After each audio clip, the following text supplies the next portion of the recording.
Balanagar traffic police station పరిధిలో Moosapet, Sanath Nagar, ఫెరజ్గూడ, Balanagar, Narsapur junction లో drunk and drive నిర్వహించారు. డ్రంక్ అండ్ డ్రైవ్ లో ఎస్ఓటీ పోలీసులు, లా అండ్ ఆర్డర్ పోలీసులు పాల్గొన్నారు. డ్రంక్ అండ్ డ్రైవ్ లో పోలీసులను మందుబాబులు ముప్పతిప్పలు పెట్టారు. మద్యం సేవించి బయటకు వచ్చి వాహనం నడిపితే కఠిన చర్యలు తీసుకుంటామని బాలానగర్ ట్రాఫిక్ ఇన్స్పెక్టర్ వెంకటయ్య హెచ్చరించారు.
ముందుగా నూతన సంవత్సర శుభాకాంక్షలు తెలుపుకుంటూ సైబరాబాద్ పోలీస్ తరఫున, బాలానగర్ ట్రాఫిక్ పిఎస్ తరఫున మేము ఈరోజు డ్రంక్ అండ్ డ్రైవ్ కండక్ట్ చేయబడుతుంది. ట్రాఫిక్ పోలీస్ మరియు లా అండ్ ఆర్డర్ పోలీస్ ఆధ్వర్యంలో అడుగడుగున ఇప్పుడు మా ట్రాఫిక్ పోలీస్ స్టేషన్ ఆధ్వర్యంలో 5 పాయింట్స్ చెకింగ్ నడుస్తుంది. ఒకటి Narsapur X road, Firozguda, JK point, Sanath Nagar, Moosapet ఏరియాలో డ్రంక్ డ్రైవ్ చెక్ చేయడం జరుగుతుంది.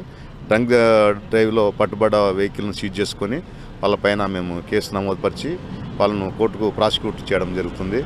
ముఖ్యంగా డ్రంక్ చేసే వాళ్ళు ఇంటి దగ్గరనే సేఫ్గా, అట్లాంటి అలవాటు ఉన్న వాళ్ళు ఇంటి దగ్గరనే సేఫ్గా ఉండి తీసుకున్నా కూడా తగు జాగ్రత్తలు తీసుకొని ఇంటి దగ్గర ఉండడం ముఖ్యంగా సేఫ్. డ్రంక్ డ్రైవ్ చేసి వెహికల్లో వెళ్ళడం వల్ల వాళ్ళ ప్రాణాలను పోగొట్టుకోవడం కాకుండా ఎదుటివారి